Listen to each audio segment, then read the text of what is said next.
Welcome back to the Diet Doctor Podcast. I'm your host, Dr. Brett Scher.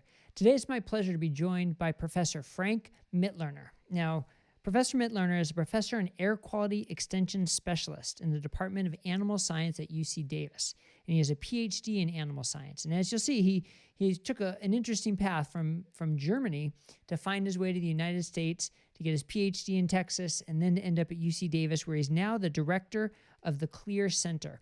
And he's doing research on ways to reduce methane emissions from ruminants. But as you'll hear from his message, that what he's really passionate about is making sure that we understand the importance of methane emissions and where they rank in terms of the risk of greenhouse gases compared to carbon dioxide, and how the narrative we're hearing is not the full picture. I think his message is so important because we hear so much in the media about the contribution of ruminants to greenhouse gases, about the impact of eating less meat or going vegan could have on the environment. And because we hear so much in the media, sometimes we lose the perspective of where it fits into the whole picture. And that's where Frank really shines, as he really helps us see the broader perspective and to see where this ranks. It's not that it has no impact. It clearly has an impact. But boy, you might be surprised to hear some of the specifics that he talks about the contribution of ruminants to greenhouse gases. So I hope this is an eye-opening discussion for you. Please share it with your friends if you find it helpful, and come back for more episodes of the Diet Doctor Podcast. Well, Professor Frank Mitloehner, thank you so much for joining me today on the Diet Doctor Podcast. I'm very happy to do so. Thank you.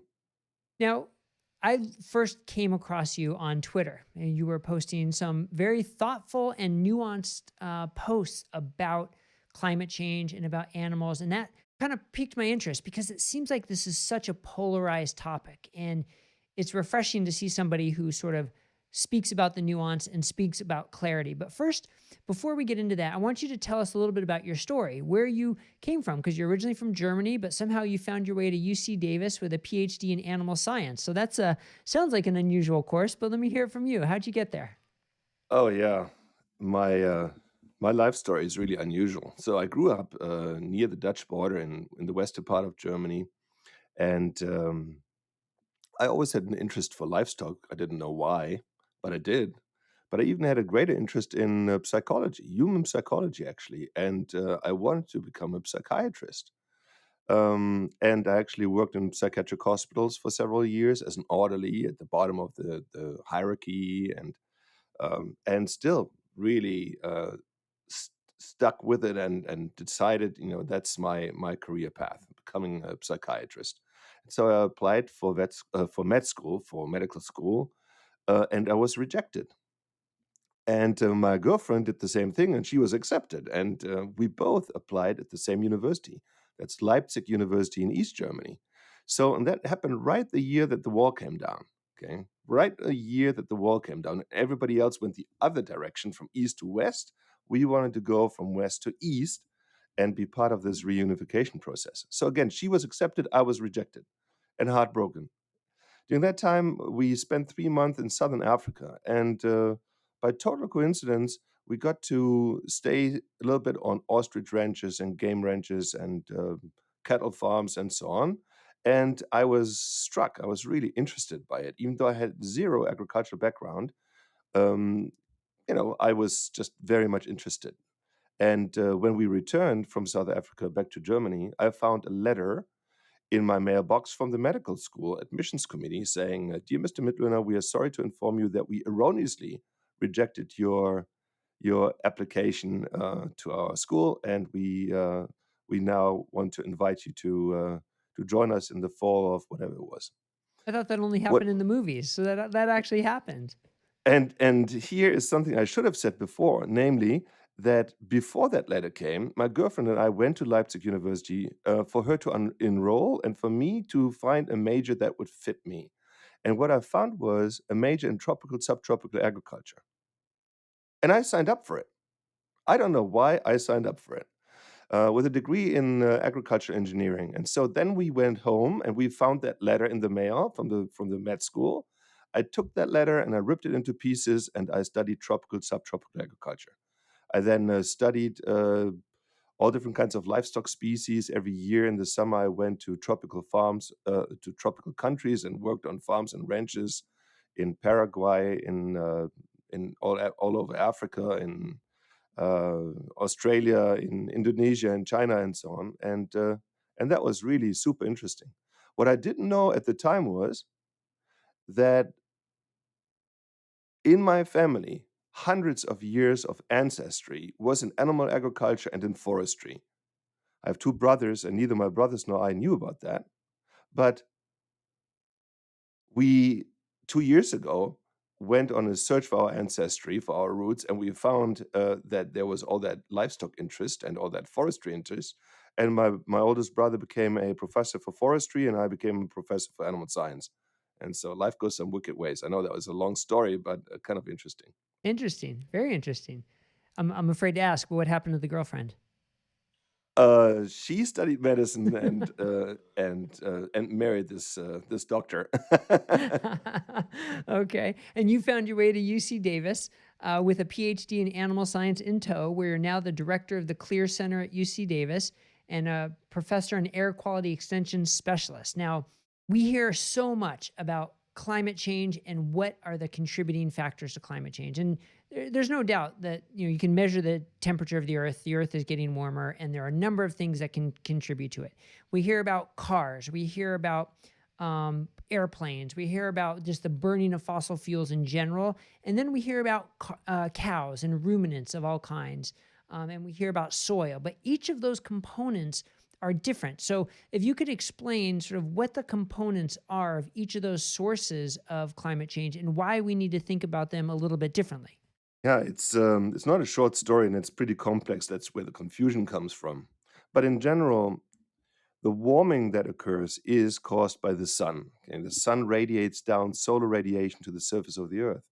And normally that solar radiation would come in, but then be reflected back into space. But there are gases called greenhouse gases that are in our atmosphere. And these greenhouse gases, which include CO2, carbon dioxide, methane, nitrous oxide, these greenhouse gases are in our atmosphere. And when the solar radiation hits those gas molecules, they actually trap the heat. They trap the heat from the sun. And so the more of these molecules exist in our atmosphere, the more solar radiation is trapped and retained in our atmosphere. And that's where the warming effect comes from. So in the past, there was the notion that these three greenhouse gases, CO2, methane, and nitrous oxide, differ, but only with respect to what's called the global warming potential, which is their ability to trap heat from the sun. And there's the notion that methane is 28 times more potent than CO2, that nitrous oxide is 265 more potent than CO2. So that methane with 28 and nitrous oxide with 265 times the potency of CO2 are particularly noteworthy and important to be reduced. What people leave out is some other differences that are very important, namely that CO2 and nitrous oxide are long-lived climate pollutants. Once they're in the air, they stay there for hundreds, if not thousands of years. And methane being really different that way, because methane is not just produced like the other gases, but also destroyed. And that happens within approximately 10 years. Okay, so methane is not just produced, it's also destroyed almost at equal rates. Now you asked, there are different sources for these gases. Who produces what? By far, the number one greenhouse gas with respect to total amount in the atmosphere or abundance is CO2, by far. And CO2, carbon dioxide, is carbon that largely stems from the use of fossil fuel, oil, coal, and gas. What is oil, coal, and gas? It's pretty much plant and animal material from millions of years ago. These plants and animals died and they fossilized and then got stored down there in the ground. And over the last 70 or so years, we extracted about half of all these fossil fuels from the ground. We burned them, and now that carbon is in the atmosphere. And every time the sun hits those gas molecules, these gas molecules heat up and trap the heat, and that's why we have a global warming issue. Most climate scientists will agree that the use of fossil fuel is the main culprit in human-caused climate change. However, there are people, critics particularly of animal agriculture, that were on the record of being very critical of animal agriculture in the past more on animal welfare grounds and other issues, that now say, well, we must look at methane that stems from ruminant livestock in particular. And then, because the methane is so potent, figure out how much methane is produced and how we can reduce all methane sources. So let me interrupt for 1 second. So when we talk yeah. about ruminants, I mean, frequently we hear cows. Everybody talks about Yes. cows, but ruminants are cows, goat, sheep. There are others. But when you talk about sort of numbers and percentages, is cows overwhelmingly the highest percentage of ruminants, and that's why people talk about it, or is it just the one we eat, so people talk about it? No, cattle are the most important species. So you have, here in the United States, for example, we have 90 million beef cattle, 9 million dairy cows. So we have a lot. We have about 100 million large ruminants in the United States. But, just so you know, prior to the European settlement of the United States, we also had 100 million large ruminants in the country. But at that time, it was 60, 70 million bison, and it was 40 million pronghorn antelopes. The white people from Europe came here and they slaughtered most of those and replaced them over time with domesticated ruminants. So that's Why am really I telling you? interesting. So if the total number of ruminants hasn't changed in that time period, then the contribution of ruminants to global warming hasn't changed in that time period. Is that a true statement? That's correct. That is a true statement, but it's only part of the story. Okay, it is Okay. a true statement that over the last 250 years or so, we have not added additional. That's really important. Biogenic methane. I say biogenic because biogenic means related to biological activity of animals, let's say, or of rice paddies. As a contrast to biogenic methane, there's also the so-called fossil methane. And fossil methane is methane that's associated with the storage of fossil fuels. Now, how is that different? Is fossil methane, let's say, different from biogenic methane that comes from cows? And the answer is yes. Even though the methane in both cases is CH4, chemically the same, but in the case of fossil methane, the fate of what happens to that methane is different to the fate of what happens to the livestock methane. In both cases, methane stays in the atmosphere for 10 years, and I told you it's then destroyed. The destruction process is called oxidation. To be precise, it's called hydroxyl oxidation. And methane in that process is converted to CO2. So in the case of burning fossil fuels, we have methane and CO2 in the atmosphere. In the case of fossil methane, that's converted into CO2 again, and that CO2 is now additional. It's new additional CO2. But in the case of a cow, it's different. Let me walk through this. It's kind of exciting. Maybe only to me, but we'll see. I like people get excited about what they talk about, though. So let's hear it. In the case of biogenic methane, the methane from cows, you have to ask yourself, where does that carbon that's in the methane, that CH4, where does that carbon come from and where is it going? So I just told you the fossil methane is going from the ground into the atmosphere, a one-way street, okay? But the biogenic methane is different. Think of what you learned in school about what plants need to live.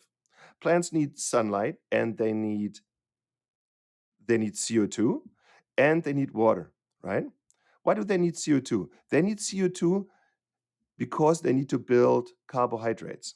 So they need the carbon from the CO2, from the atmospheric CO2, to build carbohydrates such as cellulose or starch.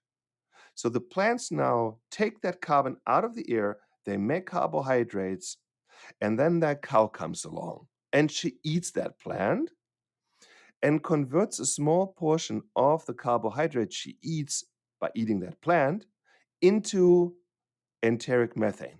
It's biogenic methane. okay?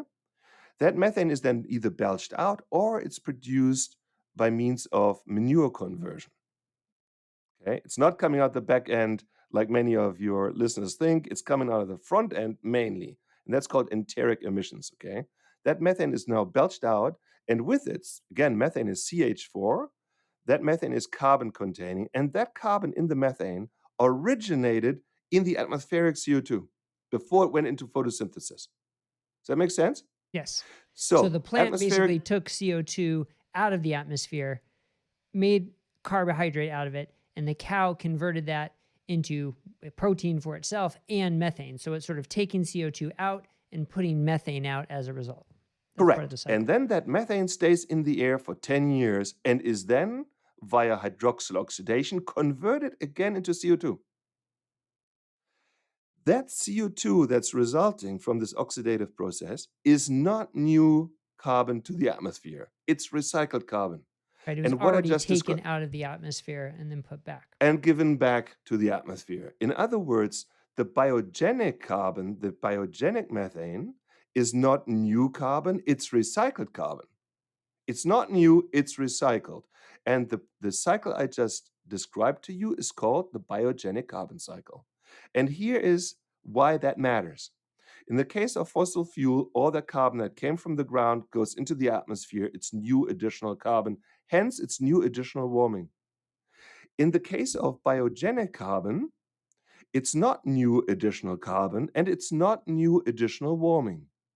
As long as we keep our livestock herds constant and don't grow them, and we haven't done that in decades in the United States and in most other developed countries, as long as we don't increase the herd sizes, the amount of methane produced and the amount of methane destroyed remains the same, and we are not adding new additional carbon. And hence, and now hold yourself on the chair, we are not adding additional warming. We are not adding additional warming. Now, that's a big deal. And it's a total change in the narrative around the warming impact of our livestock herds, one that its critics have to get used to because that's the way it goes. Yeah, I mean, when you hear it put like that, it's 180 degrees from what you hear from livestock critics. So I guess if you break it down, though, if you say, do ruminants contribute to global warming? A simple question like that, the answer still has to be yes to a degree, but is not so simple because otherwise there would be no debate. If the answer was just no, there would be no debate. So I think you would you answer like yes to that simple question and then say, but they're not contributing any more than they have over the past centuries? So, yeah, this is where the question is really getting important here. This is a really important question. So, if you have constant livestock herds, then the amount of methane produced and the amount of methane destroyed are equal. And that means constant herds do not add additional warming. If you add new additional methane because you're growing your livestock herds, then you're adding additional warming. That's new methane then, okay? Because if you grow your herds, you put in additional methane, and that's a warming impact. In fact, it's a big warming impact because methane is a potent greenhouse gas. But here comes something also very exciting, which is that if you manage to decrease methane, and that can happen via different means. It could happen because you are decreasing herd size, or because you're feeding feed additives, or you're putting in manure technologies to reduce methane. If you do reduce methane, then you induce global cooling because you're actively pulling carbon out of the atmosphere, and that has a cooling effect. So the critics are right then to say if we can reduce herd sizes, we will reduce global warming. So that part Yes. of the narrative is true. But let's talk about relative contribution. Because you just posted something, I think it was yesterday on Twitter, which was a very nice graph showing that if you go vegan, your impact is 0.8, I think it's tons of CO2 equivalent, but one transatlantic flight was 1.6 tons of CO2 equivalent. So help explain that, because the battery-powered car was 1.95, public transportation was 0.98, so these are all more than going vegan. So explain how we can compare them directly to say, what is the impact I will have by going vegan versus what is the impact I have by flying cross country and driving in my gas guzzler and that? How can we measure that? So, first of all, I don't really agree with the premise that one should compare food to, let's say, driving a car, because the food that we grow, and particular the contribution of the food that is due to methane, to biogenic methane, is, as I said, a different contribution. That biogenic portion of the food we eat is a different contribution versus the fossil fuel derived greenhouse gases, which is a net addition to the atmosphere. In the one case, you have a cycle, the biogenic carbon cycle. In the other case, you have a one-way street from the ground into the atmosphere. Now, in the past, until now, people took all greenhouse gases and they converted them, methane and nitrous oxide, converted them into what's called CO2 equivalents, acting and arguing as if the only difference across these gases were their potency to trap heat, not considering that methane is a short-lived climate pollutant and not just produced but also destroyed. These comparisons, like the one I posted yesterday, does not take into consideration that methane is also destroyed. It only takes into consideration that it's produced. And if you ignore that difference, then you make all those sources that produce methane look terrible when indeed much more nuance is needed. But Well, that's coming interesting back to your because even on that post you made, it looks like the contribution of ruminants still pales in comparison to a transatlantic flight. And you're saying that's overestimating the effect of methane because it doesn't factor in the fact that it's recycled and that it's shorter lived. That's exactly right. Hmm. So if you use their argument that all greenhouse gases are pretty much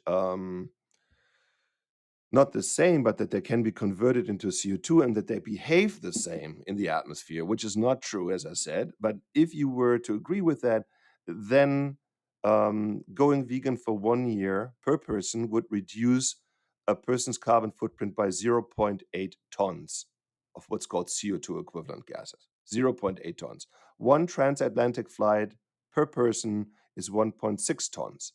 So going vegan for 1 year per person has half the carbon saving impact as one transatlantic flight. And so it's certainly not true that changing your diet will have a massive impact on our climate. Another study that I read recently, I know the author as well as some first class scientists, um, has found that if we as a nation were to go vegan, so all 330 million Americans were to go vegan, it would reduce the nation's footprint by 2.2% of the total. If we were as a nation to go meatless Monday, it would reduce our carbon footprint by 0.3%. Now, considering how much noise there is around this topic, these numbers don't jive with the actual findings. Yeah, that's really interesting. And so many times when emotion and ideology get involved, the message transcends the science. And I think you can see that's definitely the case here. And there was a very scathing article recently in the New York Times, "The End of Meat is Here." And so there are a couple quotes from that article. One is, "Animal agriculture is the leading cause of global warming." Another quote is, "We cannot protect our environment while continuing to eat meat regularly. This is not a refutable perspective." And then the third quote I want to read is, "Eating a plant-based diet is the most important contribution every individual can make to reduce global warming." Is any of that true? Well, I have to say, we all have our filters, okay? We all have our biases, and I have mine, right? So I first have to say that. Now, this gentleman's biases are clear, and they have been documented over the years. He is a very active um, vegan and really an activist in this field. He is an excellent writer, I have to say, but a lot of the content he writes is just not based in facts. And so The reason why I have a beef with it, I mean a real beef with it, is because he leads us on a dangerous path. Uh, and why is that? Because he makes people believe that what we eat is the most important consideration when reducing a nation's carbon footprint, when indeed we are now very aware of what really drives our carbon footprint. We just went through a major lockdown. Half of the world was on lockdown, as you know. Half of the world's human population was on lockdown. And what happened? Emissions went down in ways we have never seen before. All those cities like Beijing and Delhi and Tokyo and Los Angeles had crystal clear skies, blue skies every day, blue skies. And then some of those economies went back to business, like China, and the air quality went right back to where it was. Air quality and greenhouse gases went right back to where they were. I have news for you. Our cars didn't stop. Our cars, trucks, trains, planes, ships did.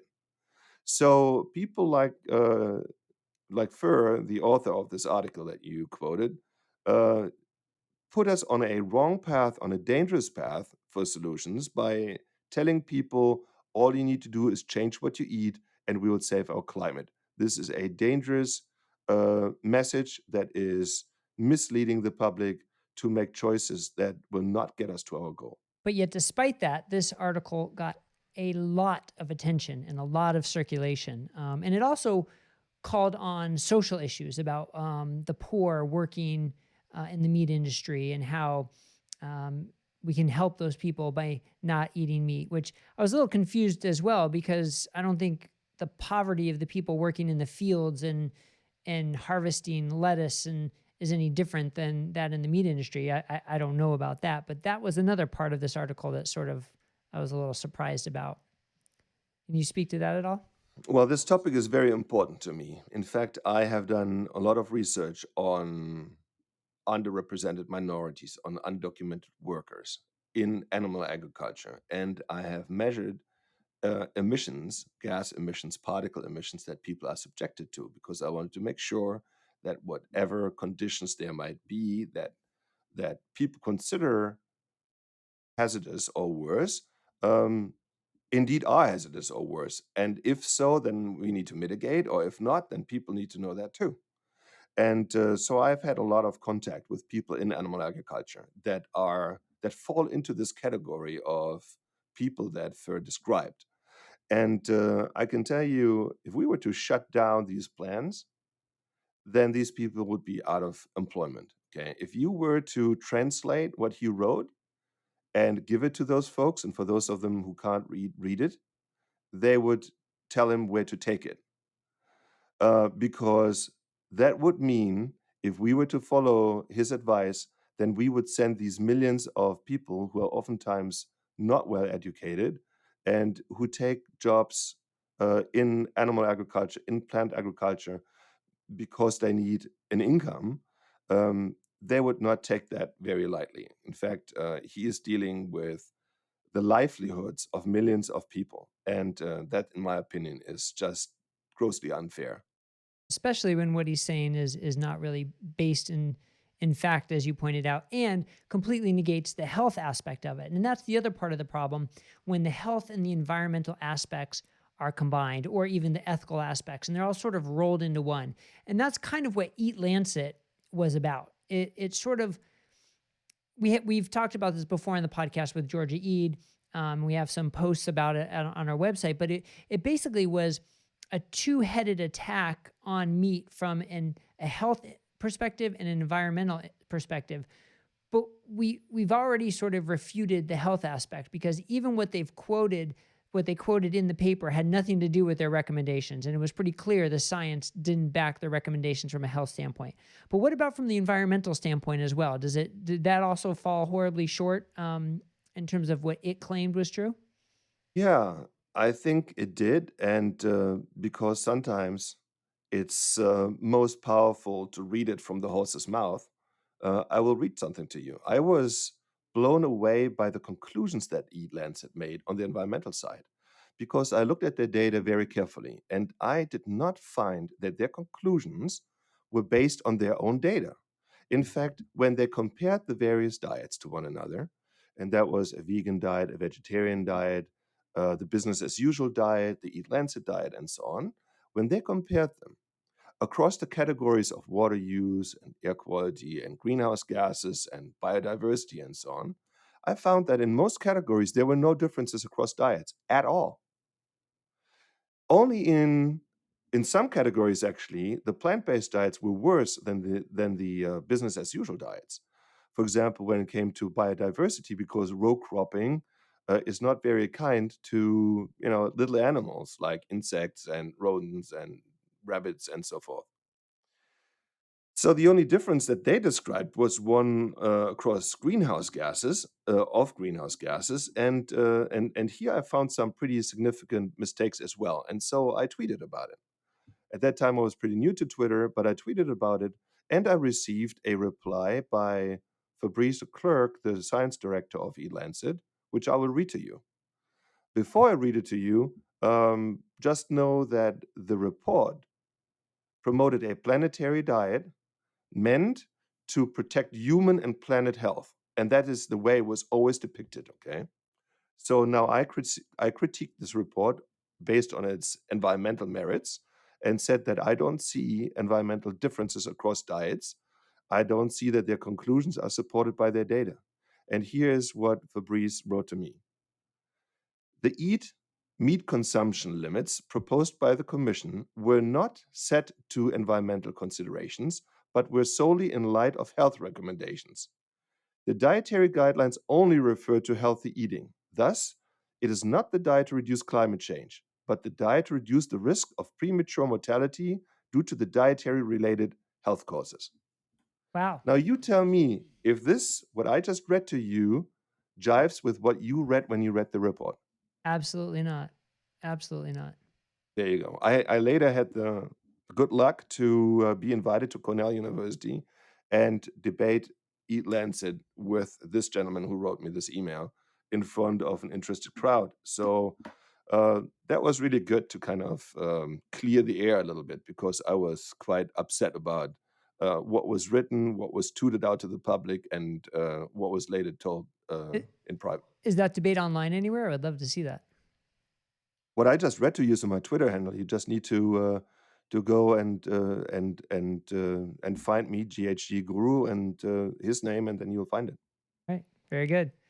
Very good. And yet, so surrounding that EAT-Lancet report, there was all this celebrity attraction now to vegan diets for the environment. And one of the biggest areas of hypocrisy that I saw was, at the Golden Globes and the Academy Awards, going vegan for the environment, with people flying cross country and riding in their limousines and having flowers shipped in from different countries.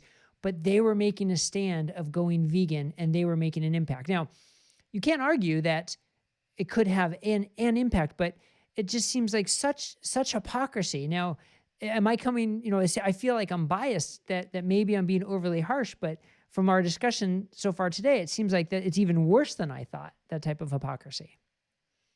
Well, I can only tell you, first of all, yes, we all have our biases, and I have mine. I already said that. But when I hear what I hear about how veganism will save the world from environmental degradation and so on, it's just laughable. I mean, it's simply laughable. And I have really stopped arguing with people who don't want to listen. They just stick their fingers in their ears and don't listen, yet come out with claims that are harsh, that are most times unsubstantiated.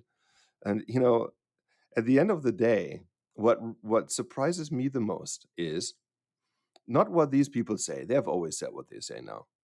But what surprises me is how supported they are by the mainstream media. Now, I'm not the kind of person who will talk about fake news, and so on. But I am very much surprised about the lack of balance when it comes to reporting about veganism, and I am surprised by that. I really am surprised by that. Um, for example, I heard, and I heard it from the Vegan Society of the United States. I don't know if that's the proper name of it, but that one of their greatest concerns is the lack of retention, sticking to the vegan diet. I didn't know that before, but to every one active vegan in the United States, there are 5 former vegans. In other words, there is a 84% non-retention time or no retention time, meaning 84% of all vegans stay vegan for only 1 year, and then they stop. 84% stop after 1 year. Now, if this were such a fantastic diet that makes you feel so wonderful and so tasty and everything is wonderful, then why would that many people quit it after 1 year? And the people who try it are not people who are just bored or something, okay? Going vegan is a commitment, okay? This is a major commitment. You really have to plan on how you assemble your diet in order not to become deficient. So these people, they really work on that. But after a year, 84% say, forget it. Now, I ask you, what are the reasons for 84% of people stopping this dietary choice? Is it lack of nutrition? Is it lack of taste? I don't know, but it's a fact and one that's never discussed in the media. I've never once heard it. And I also don't hear those total rates discussed anymore. You know, it's depicted as a major movement, and it sounds as if 20, 30, 40% of people are now vegans. It's ridiculous. It's 1 or 2%. Yeah, and this shouldn't, I don't want this to turn into an anti-vegan podcast, but everything you said really rings true.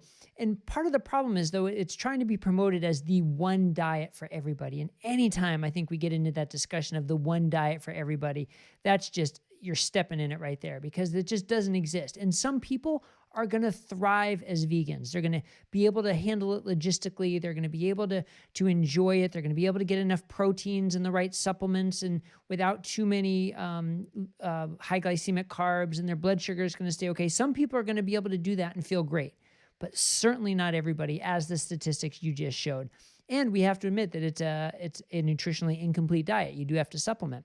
So the question then becomes, okay, so now a healthy omnivore diet, a low carb diet, a keto diet, which are more meat heavy, do those contribute more to the atmospheric pollution, or not atmospheric pollution, but the greenhouse gases?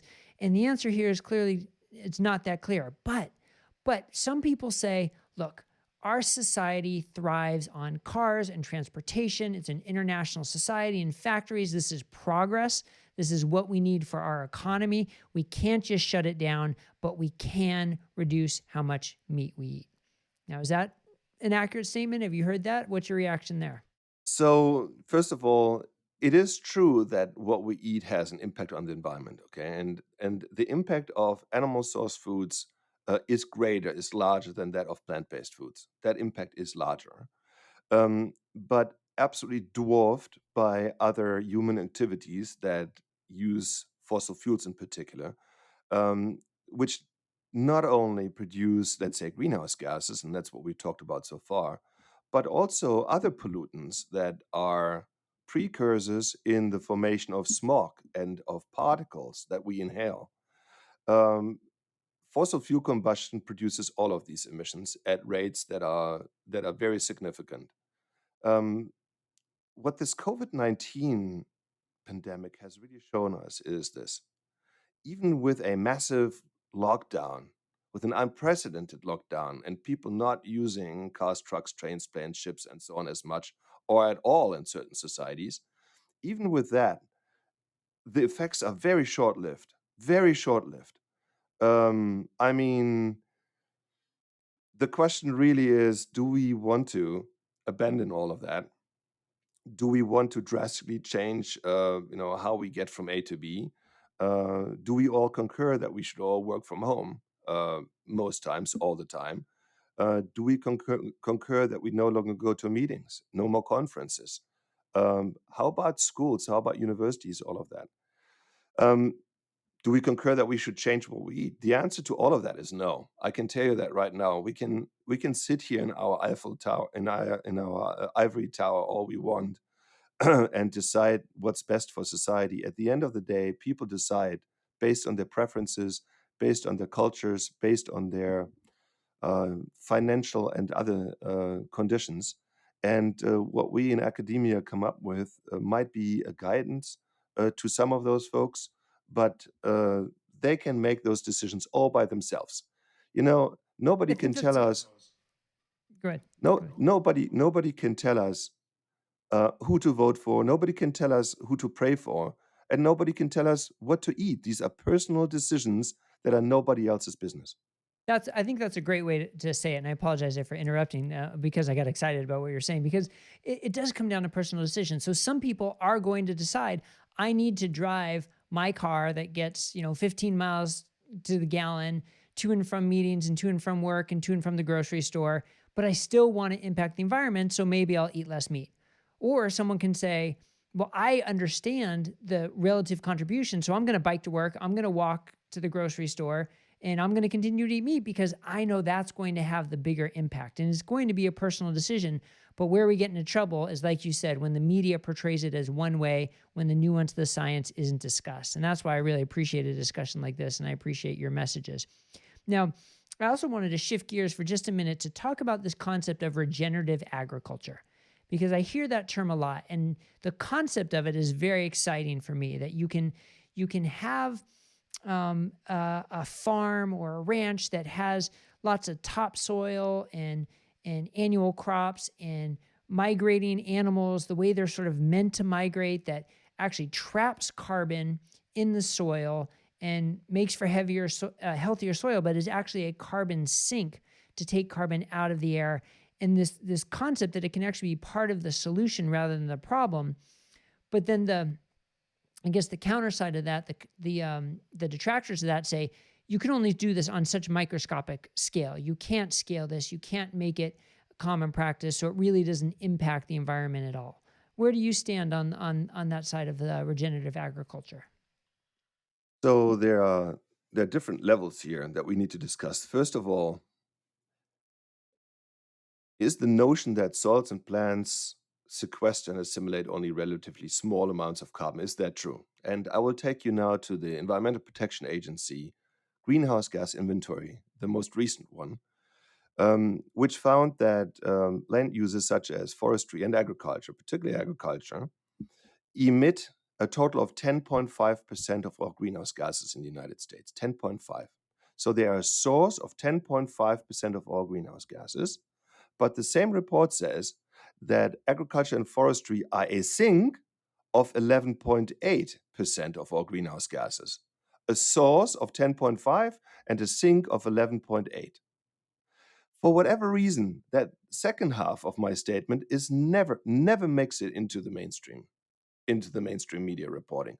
And I wonder why that is. These are the only two sectors in society that have the capability of locking down a lot of carbon in the soil. And those people say, oh, it's minuscule. That's not minuscule. 11.8% is a lot. It's huge. So you asked me for regenerative. Regenerative, I think, is a very important concept. And it is one that I think leads the charge within agriculture with respect to its potency of trapping carbon and improving soil health. But all of agriculture can do it. Can store carbon, can have all different kinds of ecosystem services that are beneficial. Regenerative agriculture, a form of agriculture that, for example, rotates livestock in an optimized form, or treats the land in a way that is least invasive. So with minimum plowing and tilling, with more no-till, with more rotational grazing for livestock and so on. These systems will allow you to suck more carbon out of the atmosphere. The plants take that carbon on, they give it off into the soil, and as long as you leave that soil relatively undisturbed, it stays there. This is really important and will not allow some distractors to poo-poo that and say, oh, this is nothing, we should just forget about it. In fact, I want to share my opinion that I believe that a lot of this discussion around agriculture and the discussion about our personal choices, our lifestyle choices, and how important they are to our environmental footprint as a nation is not more than a smokescreen by many of the major polluters in society. we have fewer than 50 companies in this country here, fewer than 50 companies that emit 70%, that's 70, of all greenhouse gases. Many of the reporting that you hear and see around what we should eat and so on is supported by those very companies. And many of those are fossil fuel trading companies. So I am in support of regenerative agriculture. I'm support of agriculture overall. And I think that we have to further our understanding about our food, not just what we should put into our body and what the effects of it are, let's say health outcomes and so on, but we should also further our understanding where that food comes from. Let's not forget all the stuff that you eat at any given time has some origin in agriculture. No farms, no food. We are treating our farmers terribly wrong right now. We are treating them wrong because every time they hear from the public, it is something negative. I want to give you just the statistics that hopefully drives the message home. In the last agricultural census for the United States that came out, I think, last year, it was described that we have 2 million farms in total in the United States. 2 million, okay? That sounds like a large number, but the report also said that 1.5 of the 2 million farms have an annual revenue of less than $25,000. Meaning 1.5 of the 2 million farms we have in this country are hobby farmers. They don't make a living from their farming activities. The same report also said that there are only 80,000 farmers, 80,000 farmers and ranchers in this country that produce 2/3 of all food we consume. 80,000. These are not the small boutique farmers. All the farmers we just talked about, the small regenerative farmers and so on, but these are big farms producing 2/3 of all the food we consume. The average age of these farmers is 60. So they are close to retirement age, and they are thinking actively, what do I do when I retire? What do I do with my farm? And the current pressures that society puts onto our farming community leads to a decision that many of them make, which is, I'm out of here. I don't want to do this anymore. I'm done. And what the negative PR doesn't do, the negative reporting, what that doesn't do, the economic pressures do, because we don't pay enough for the food that we consume. It cannot be that a farmer, a poultry farmer, gets 10 cents of profit when selling one chicken. It cannot be right that a swine farmer makes between $4 to $6 per fully sold pig. It cannot be that a gallon of milk is sold for a price cheaper than the same amount of water. This is wrong. That's very sobering. I mean, and it's a little depressing. And so if there's one thing that this whole lockdown has also shown us, in addition to the contribution to greenhouse to pollution that we've stopped, the other thing is the importance of supporting local agriculture, local farmers markets, rather than relying on these few large companies that you're referring to. But is that financially viable? I mean, because these statistics you just said are a little distressing, and I'd like to think that we can support our local farmers, and that can be a financially sustainable path to the future of a healthier food system. Well, I think it is of critical importance. I think it is of strategic importance to our nation, to humankind, to support its farming base, because that is the base that nurtures us. Okay. In my How do we opinion, do that? there are two really critical sectors of society. The one is supplying and supporting human health, and the other one is supplying and supporting food production. And while the one of the two, the health sector, is very much appreciated, and health workers, whether that's doctors or nurses, are praised as heroes, the people growing our food are not. Or have you heard anyone praising our farmers during COVID-19 the way that they praised nurses and doctors, even though they were as essential and they worked day in, day out, just like the health professionals did? We do not assign the value to our food sector the way we do our health sector, and that's a mistake. Now, small farms, you asked about small farms and local farms. I think that they are important, and I think it's really worthwhile to supporting them, and I do that. Um, but I also have to say that I do that because I can afford it. It is certainly more expensive to go to the farmer's market and buy my food there than go into the Walmart and do it at scale. There's no question about that. Right. And that's the problem we run into. And that's where I don't like to fall back on government as a solution, but with government subsidies, at least the perception is we're subsidizing corn, wheat, and soy as opposed to subsidizing the local farmers to make probably a more sustainable food system. Um, so, do you think the government plays a role there? Well, in general, I'd like to see as little government in the marketplace as possible. Okay, but in this case here, I have to say, when people think of the small farms that sell at the farmers market, they think of those as being most sustainable, right? Would you agree? But in reality, they're totally unsustainable.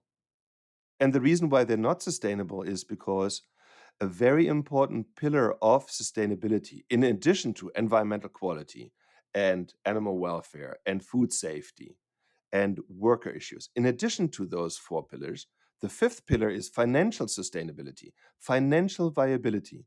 And these small farms are currently not financially viable. And that's a real problem because we want them to be financially viable and we want them to be sustainable in that way and be able to pass on their farm to the next generation. But we currently not making that possible because society is not willing to pay the price. So we have to keep in mind sustainability is not just about the environment, okay? Sustainability encompasses these other issues as well. And the financial angle is a very important one. If you are cash strapped, then you have to decide, how much of your heart is really in it and whether you continue. Great, it's a great point, and really puts it in perspective as a societal problem, not just a personal problem, which it certainly can be, but a true societal problem, which I think the whole COVID-19 pandemic has just sort of brought it to the surface. But as is always the case, a lot of the times we only get one side of the story shouting the loudest. So that's why I'm so thankful to have you on the podcast today to give the other side, which I think is a very thoughtful, nuanced, and important side to hear. So thank you for your work and thank you for taking the time. Where can people find you to hear more about what you have to say and see what you're doing at UC Davis and your research and so forth? So I'm director of the Clear Center, Clear as in see-through, and we have a web platform which is clear.ucdavis.edu. And then I'm pretty active on Twitter, as you mentioned. My handle is GHG, that stands for greenhouse gas, GHG Guru. And the discussions are good, having fun there, and invite you to do the same. Very good. All right. Well, thank you again and keep up the great work and keep spreading the message that people need to hear. Well, Thank thank you. you very much for having me. Well, it was really fun. Thanks.